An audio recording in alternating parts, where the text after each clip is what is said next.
रामैया को उसी गांव में खुद का एक खेत होता था। उस खेत में वो फसल उगाता था और उससे आए हुए पैसों से अपना घर चलाता था।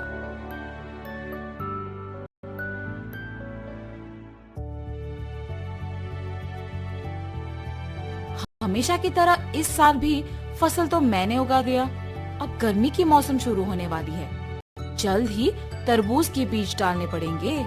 ऐसे सोचकर तरबूज के बीज लेके अपने खेत की ओर जाता है। अरे रे, मैं तो भूल ही गया कि इस साल गांव में पानी नहीं है। मुझे अपने खेती के लिए पानी कहीं से भी लाना होगा, वरना इस साल मैं अपना घर नहीं चला पाऊंगा। ऐसे अपने आप में सोचते हुए दुखी होता है। इतने में उसके पड़ोसी खेत का मालिक विश्वनाथ रामैया को देख उसके पास आता है।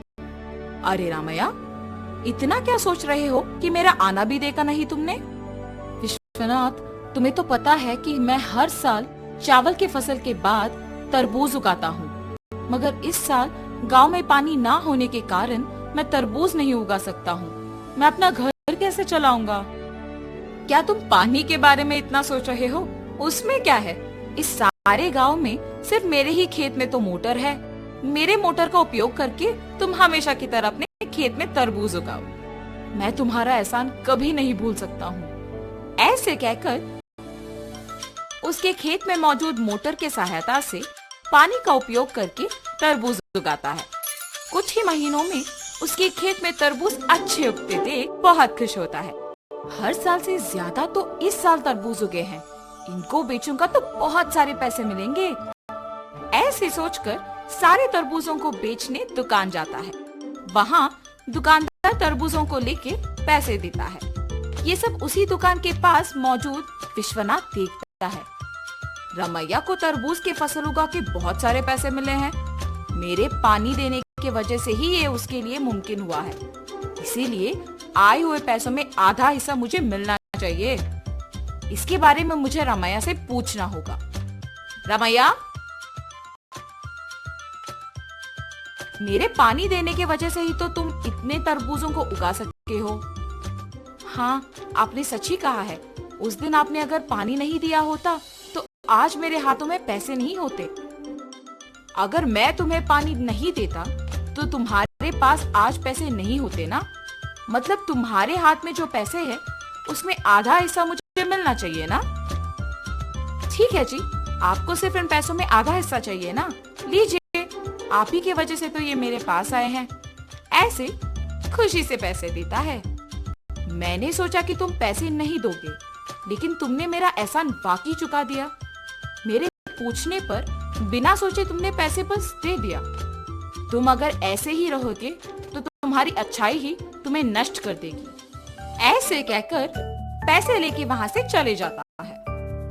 अब मेरे पास कुछ ही पैसे बचे हैं, इनके साथ मुझे कोई व्यापार शुरू करना होगा, मगर कौन सा? ऐसे सोचते रहता है। इतने में ही बगल में उसे एक आदमी कटे हुए तरबूज एक बंडी पे बेचते हुए नजर आता है। प्यास लग रहा है, एक तरबूज का टुकड़ा खाऊंगा। उस तरबूज वाले के पास जाता है और पूछता है, बाबू, एक तरबूज का टुकड़ा मिलेगा? जी हाँ। एक तरबूज का टुकड़ा कितने का है? सिर्फ 5 रुपए है जी। एक तरबूज का टुकड़ा 5 रुपए का है? एक पूरा तरबूज तो बहुत कम पैसों में मिल जाएगा। मैं मेरे पास के सारे पैसों से तरबूज खरीदूंगा और उन्हें ऐसे टुकड़े बना के बेचूंगा। ऐसे मुझे बहुत पैसे मिलेंगे। तुरंत उसको पैसे देके उसके पास के सारे तरबूज लेके जाता है। उन तरबूजों को एक बंडी के ऊपर रख के उन्हें अच्छे टुकड़ों में काट के बेचने लगता है। ऐसे उसका व्यापार बहुत अच्छा चलता है। हर रोज की तरह एक दिन वो जब तरबूज बेच रहा था, आप सबको पता है कि इस गांव में कुछ दिनों से चोरी हो रही है। जो भी इन चोरों को पकड़ के जमींदार जी के हवाले करेगा, उनको जमींदार जी अभिनंदन करके तोहफा देंगे। उस विज्ञापन को रामैया सुनता है। उस दिन दोपहर को 4 आदमी उसके पास आते हैं। बाबू, हमें 4 तरबूज के टुकड़े दो ना। बाबू, आपको इस गांव में मैं कभी नहीं देखा। गांव में नए आए हो क्या? हाँ जी। किसके घर में रह रहे हो बाबू? पास में जान पहचान के लोग हैं तो उन्हीं के घर में है। इतने में रमैया को सुबह का विज्ञापन याद आता है। वो लोग भी हिचकिचाते हुए उसको पैसे देके जल्दबाजी में वहाँ से निकल जाते हैं। मुझे इन लोगों को देख के लग रहा है कि यही वो चोर हो सकते हैं। इनका पीछा करूंगा तो सच पता चल जाएगा, मेरा शक भी चला जाएगा। ये फैसला करके उनका पीछा करता है। उन लोगों को एक घर में घुसते हुए देखता है। खिड़की में से उन लोगों को देखते रहता है। हम लोगों पे शक आए इससे पहले हमें जमींदार के घर में चोरी करके इस गांव से बाहर निकलना होगा। मेरे सोच के अनुसार ये लोग तो चोर ही निकले हैं। तुरंत मुझे ये जमींदार को बताना होगा, वरना आज जो चोरी होगा उसका कारण तो मैं ही बन जाऊंगा। तुरंत वो वहाँ से जमींदार के पास जाता है। जमींदार साहब, जमींदार साहब। अरे क्या हुआ रामैया, यहाँ आए हो? इस गांव में हो रही चोरियों के पीछे जो लोग हैं वो मुझे पता है, यही बताने आपके पास आया हूँ मैं। इतना ही नहीं, मैं उन्हें ये कहते हुए सुना कि वो आज आपके घर में चोरी करने वाले हैं, इसीलिए तुरंत आपके पास आया हूँ। ऐसे सब कुछ जमींदार को बताता है। क्या तुम्हें पता है कि वो लोग कहाँ हैं? जी साहब, पता है। सेवकों, तुम लोग अब रामैया के साथ जाके उन चोरों को पकड़ के मेरे पास लाओ। जी प्रभु।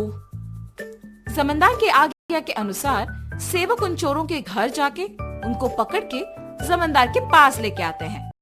उन चोरों को पकड़ने के लिए गांव वालों के सामने रमैया का अभिनंदन किया जाता है और जमींदार उनके वचन के अनुसार उनके जायदाद में एक हिस्सा उसको देते हैं। तुम्हारे अच्छाई की वजह से ही तुम उनके जायदाद में एक हिस्सा पाए हो।